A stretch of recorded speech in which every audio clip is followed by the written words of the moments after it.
आप सभी को नमस्कार। मैं हूं हितेश शर्मा।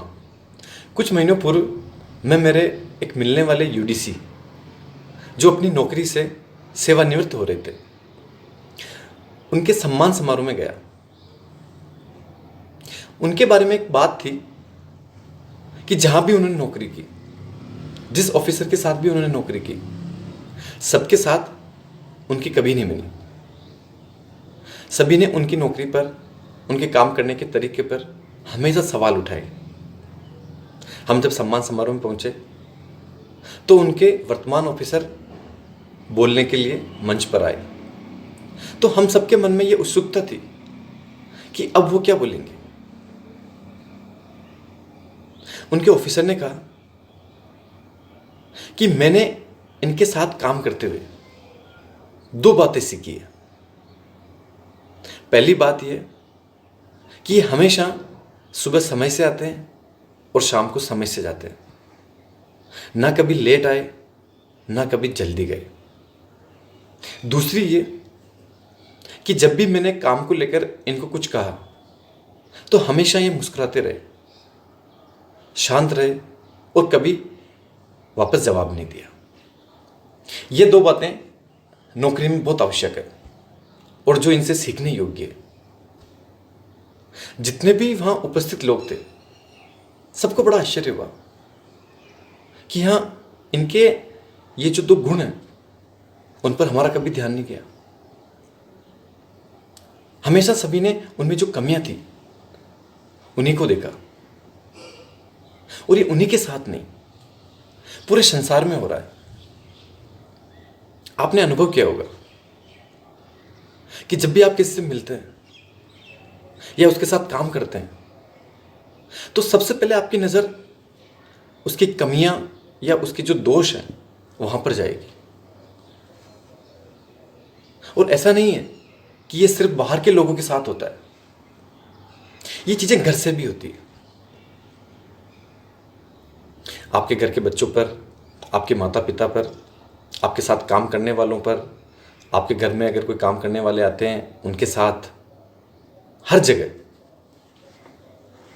सबसे पहली नजर जहां कमी है, जहां खालीपन है, व्यक्ति की वहीं जाती है और व्यक्ति उसी पर बात करता है।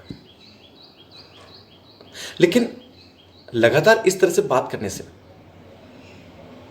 उस व्यक्ति से आपके रिश्ते भी खराब होते हैं और ना आप कभी अपने जीवन में और ना उसके जीवन में कुछ सकारात्मक सुधार कर पाते हैं। अब जरूरत इस बात की है कि व्यक्ति की दृष्टि बदले, सामने वाले में कुछ अच्छा देखने की कोशिश करें।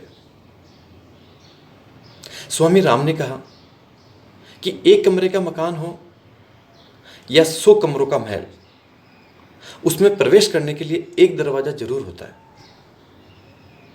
चाहे कोई भी व्यक्ति हो,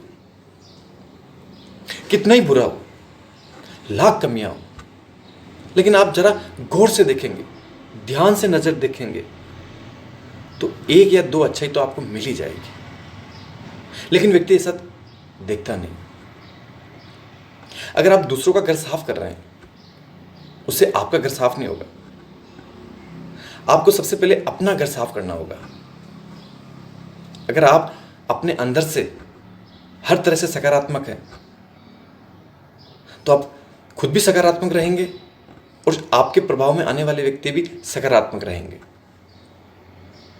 महात्मा गांधी ने कहा कि कितना ही दुष्ट व्यक्ति हो या पतित व्यक्ति हो, उसमें भी एक या दो अच्छे जरूर होती है। निर्दोष सिर्फ ईश्वर होता है और कितना ही अच्छा व्यक्ति हो, उसमें एक या दो कमियां जरूर होती है। अब आपको क्या देखना है, ये आप पर निर्भर करता है। अधिकांश लोग सिर्फ दूसरों की बातें करते हैं और बातें करते हैं वहां तक ठीक है, लेकिन उनकी जो कमियां हैं, उनकी जो बुराइयां हैं, उसी पर करते हैं।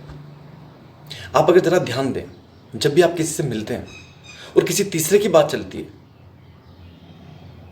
तो शायद आप उसकी जो बुराई है उसी पर पहले करेंगे, अच्छाई पर बहुत कम। अब आपको करना क्या है? आपको 4 चीजें करनी है। सबसे पहले आप गुण ग्राहक बनिए। गुण ग्राहक का अर्थ है आप गुणों को आकर्षित करें। जहां भी जाएं, जिससे भी मिलें, उसमें जो गुण है उनको आकर्षित करें।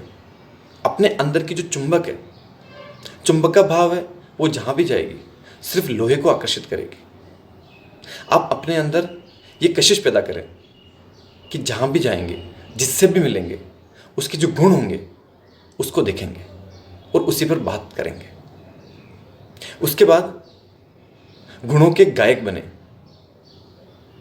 जब भी आप किसी दूसरे से मिलें और किसी तीसरे की बात चले तो सिर्फ गुणों की बात करें। उससे आपका मन भी शांत रहेगा और उस व्यक्ति तक अगर आपकी बात पहुंचेगी तो उसको भी खुशी होगी कि आप उसके गुणों के बारे में बात कर रहे हैं। अगर किसी को पता चले कि उसकी बुराइयों के बारे में बात हो रही है तो अक्सर व्यक्ति नाराज ही होगा। इसलिए गुणों के गायक बने। तीसरा, गुणों के वाहक बने। आपने देखा होगा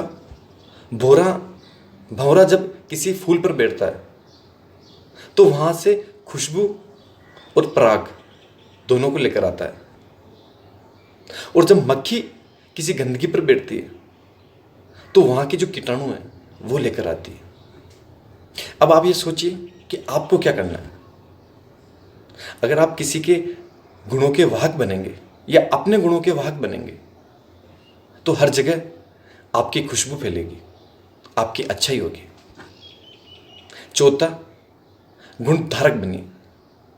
जो दूसरों में गुण है, चाहे एक हो चाहे अनेक हो, आप उन्हें अपने जीवन में उतारने की कोशिश करें।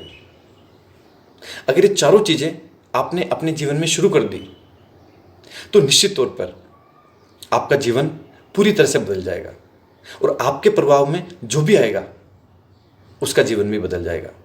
हमेशा लोगों के गुण देखने की कोशिश करें, उनमें अच्छाइयाँ देखें। आपने मुझे प्रेमपूर्वक सुना, उसके लिए धन्यवाद।